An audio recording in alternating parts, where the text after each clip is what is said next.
پر گھمنڈ نہ کرے۔ حضرت مفتی رشید احمد صاحب بتاتے ہیں کہتے ہیں کہ میں اپنے استاد مفتی اعظم پاکستان مفتی شفیع صاحب رحمۃ اللہ علیہ کے ساتھ ہم دونوں گئے۔ مفتی شفیع صاحب جو ہے نا یہ مفتی رشید احمد صاحب کے استاد تھے، تو کہتے ہیں میرے استاد مجھے لے گئے بانی تبلیغی جماعت مولانا الیاس رحمۃ اللہ علیہ کی خدمت میں۔ اچھا، مولانا الیاس رحمۃ اللہ علیہ کا جو انتقال ہوا ہے نا 1945 میں ہوا ہے، غالباً 1945 میں، تو اس وقت کی بات ہے، وہ ان کا آخری وقت تھا، طبیعت ناساز تھی، بستر پہ تھے۔ تو کہتے ہیں ہم ملنے گئے اور ملاقات جب معلوم کیا تو وہاں ان کے خادم جو تھے انہوں نے کہا کہ بھئی ابھی ڈاکٹروں نے ملاقات سے منع کیا ہوا ہے، طبیعت صحیح نہیں ہے ان کی۔ تو کہتے ہیں اچھا ٹھیک ہے، ہم تو واپس جا رہے ہیں، ان کو ہمارا سلام کہہ دینا، بتا دینا کہ ہم آئے تھے۔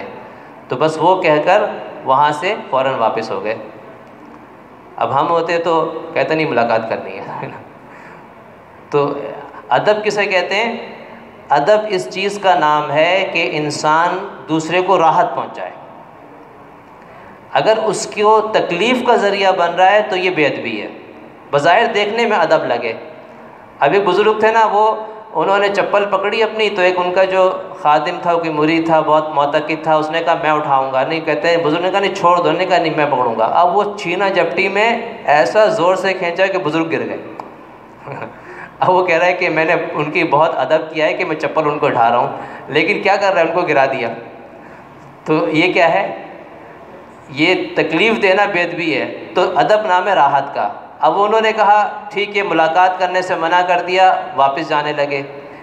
اتنے میں خادم بھاگتا ہوا آیا اور کہا کہ حضرت نے آپ دونوں حضرات کو بلایا ہے، چونکہ بتایا نا کہ مفتی صاحب آئے۔ تو کہتے ہیں ہم لوگ حضرت کی خدمت میں پہنچے تو حضرت جو تھے وہ بستر پہ تھے، طبیعت بھی صحیح نہیں تھی، طبیعت ناساز تھی، لیکن کچھ پریشان لگ رہے تھے۔ تو کیا مفتی شفیع صاحب نے فرمایا کہ بھئی حضرت آپ جو ہے نا کچھ پریشان لگ رہے ہیں، اس کی کیا وجہ ہے؟ تو انہوں نے کہا کہ مجھے بہت بڑی فکر لاحق ہے۔ فکر یہ ہے کہ میں نے تبلیغی جماعت کی شکل میں ایک دین کی تبلیغ کی بنیاد رکھی، ایک جماعت بنائی کہ لوگ دین پر آ جائیں، اور میں دیکھ رہا ہوں کہ یہ دن بہ دن پھیل رہا ہے کام، اور لوگ دور دور تک اس سے جو ہے نا واقف ہو چکے ہیں، اس کے ذریعے سے لوگوں کو ہدایت مل رہی ہے۔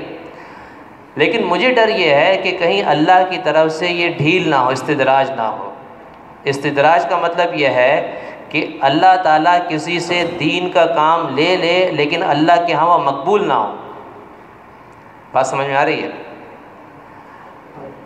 ایک شخص تھا، غالباً اس کا نام تھا حیزوم، مسلمان تھا بظاہر، مسلمانوں کے ساتھ جہاد میں شریک ہوا، بھرپور طریقے سے اس نے جہاد کیا، کچھ کافر بھی اس کے ہاتھ سے قتل ہوئے، آخر کار وہ شہید ہو گیا۔ صحابہ کرام نے بتایا کہ بھئی وہ ہمارا جو ساتھی تھا وہ شہید ہو گیا، قبول ہو گیا۔ آپ صلی اللہ علیہ وسلم نے فرمایا کہ وہ جہنم میں چلا گیا، وہ جہنمی ہے۔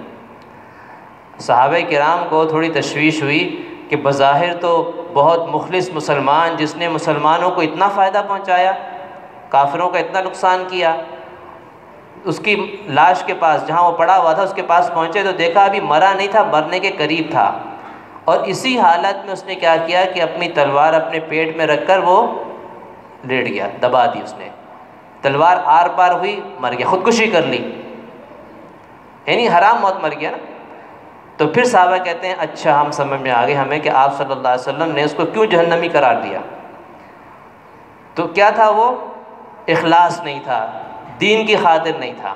غالباً اسی کے بارے میں آتا ہے کہ میں مسلمانوں کے ساتھ صرف اس لیے شریک ہوا تھا کہ جو مسلمانوں کی قومیت ہے وہی میری قومیت ہے، میری غرض کوئی اسلام کو فائدہ پہنچانا نہیں تھا، میں صرف ایک قومیت کی بنیاد پر شریک ہوا تھا کہ میں اپنے قوم والوں کا ساتھ دوں بس۔ تو بعض علماء نے لکھا ہے کہ وہ منافق تھا، حیزوم اس کا نام تھا۔ تو منافقین بھی شریک ہوتے تھے بعض اوقات۔ تو یہ کیا ہے؟ اللہ تعالیٰ نے ایک شخص سے دین کا کام لیا، مسلمانوں کو فائدہ ہوا، لیکن اس کو کچھ فائدہ نہیں ہوا۔ تو حضرت الیاس رحمۃ اللہ علیہ کہنے لگے کہ مجھے اس بات کا ڈر ہے کہ مجھ سے لوگوں کو تو اتنا فائدہ ہو رہا ہے، لیکن شاید مجھے کوئی فائدہ نہ ہو، میں اللہ کے ہاں مقبول نہ ہوں۔ مجھ سے اللہ نے کام لے لیا لیکن مجھے مردود قرار دے دیا، معاذ اللہ۔ تو مفتی شفیع صاحب فرمانے لگے کہ کہتے ہیں کہ میں نے ان کو تسلی دی کہ آپ اس پر پریشان نہ ہوں، انشاءاللہ آپ کا کام یہ مقبول ہے، اور اس کی علامت یہ ہے کہ آپ کو جو یہ فکر ہوئی ہے نا کہ پتہ نہیں میرا کام مقبول ہے یا نہیں ہے، فرمائے کہ بس یہ اس بات کی نشانی ہے کہ آپ کو کام اللہ نے قبول کیا۔ کیونکہ جو آدمی اس کو اللہ ڈھیل دیتا ہے، اس کو استدراج کہتے ہیں، اور اس کو پھر کبھی فکر نہیں ہوتی ہے، ڈر نہیں ہوتا، خوف نہیں ہوتا کہ پتہ نہیں میرا کام